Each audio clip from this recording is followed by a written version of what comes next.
혹시 이런 마음이 드신 적이 있으십니까?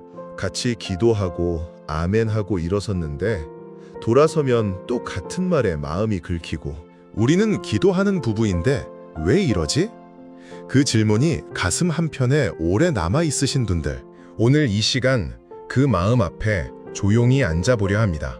저는 40년 넘게 상담을 하면서 수많은 부부를 만났습니다.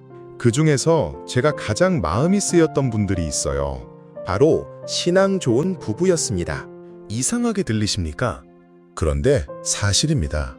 서로를 위해 기도하고 함께 예배드리고 겉으로 보면 참 아름다운 부부인데 집안에 들어가 보면 서로 말을 아끼고 눈빛이 차갑고 오래된 상처가 쌓여 있는 경우가 참 많았습니다. 기도하면 뭔가 달라질 줄 알았는데 신앙이 있으면 이 정도는 참아야 하나? 내가 믿음이 부족한 건가? 이런 생각들로 혼자 괴로워하시는 분들, 오늘 꼭 끝까지 보십시오. 당신이 나쁜 배우자가 아닙니다. 믿음이 부족한 게 아닙니다. 단지 아무도 가르쳐주지 않은 것이 있었을 뿐입니다. 기도하는 부부가 상처를 주고받는 첫 번째 이유. 감정은 신앙으로 대체되지 않는다. 많은 분들이 이렇게 생각하십니다. 기도했으니까 이제 괜찮아야 해. 용서하기로 했으니까 이 감정은 느끼면 안 돼. 그런데 인간의 감정이라는 건 결심만으로 사라지지 않습니다. 기도는 우리 마음의 방향을 잡아주는 나침반입니다. 그런데 나침반이 길을 직접 걸어주지는 않잖아요.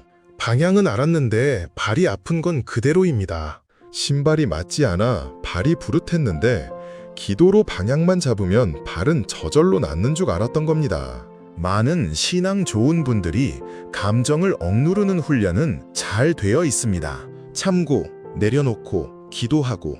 그런데 억누른 감정은 어디로 갈까요? 없어지지 않습니다. 쌓입니다. 그러다가 어느 날 아주 사소한 말 한마디에 터져버립니다. 남편의 무심한 말 한마디에 갑자기 눈물이 쏟아지거나 아내의 한숨 소리에 갑자기 화가 치밀거나 배우자는 영문을 모릅니다. 내가 뭘 그렇게 잘못했다고? 그게 상처가 됩니다. 그리고 그 상처가 또 다른 상처를 낳습니다. 왜 이 상처가 반복될까? 우리가 기대하는 것과 표현하는 것이 다르기 때문입니다. 제가 상담하다 보면 이런 말씀을 정말 많이 듣습니다. 나는 이 정도면 상대가 알아줄 줄 알았어요. 부부 사이에, 특히 오래 산 부부 사이에 이 말이 얼마나 많은 상처의 씨앗이 되는지 모릅니다. 말 안 해도 알잖아. 내가 이렇게 하면 고마워해야 하는 거 아니야?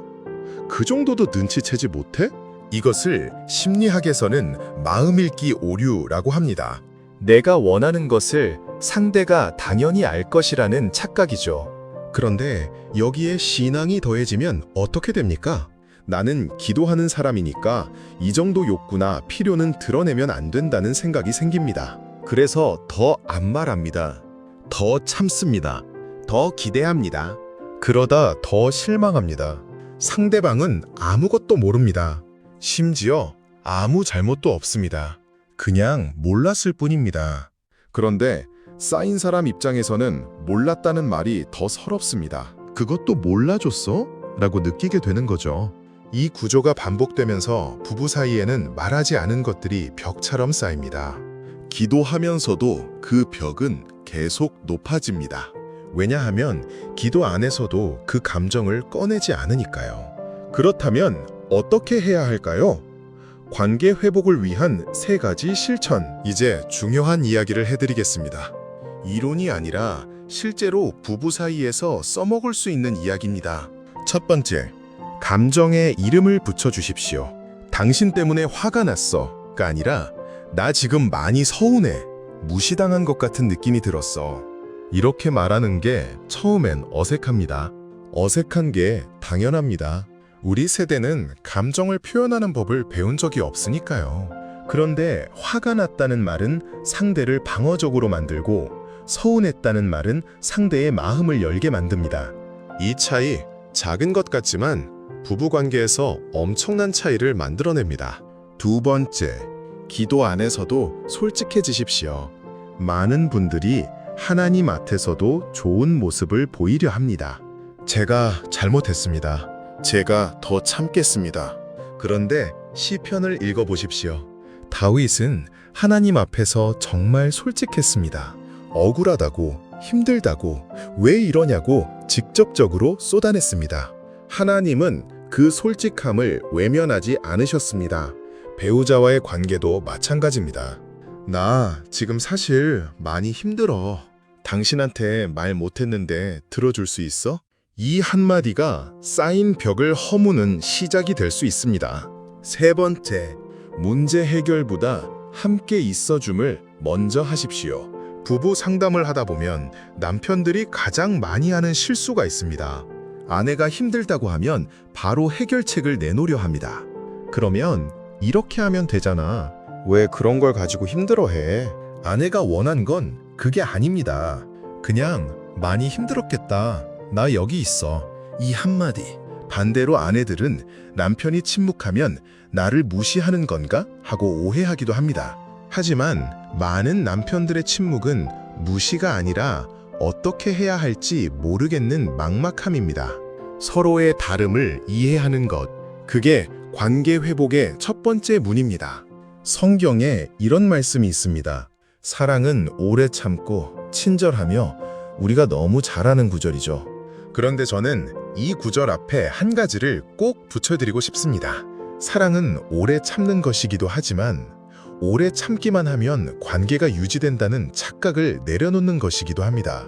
참는 것과 함께 가는 것은 다릅니다. 혼자 참으면서 쌓은 짐은 결국 관계를 무겁게 만듭니다. 하나님은 우리에게 무조건 참으라고 하신 게 아닙니다. 서로 짐을 나누라고 하셨습니다.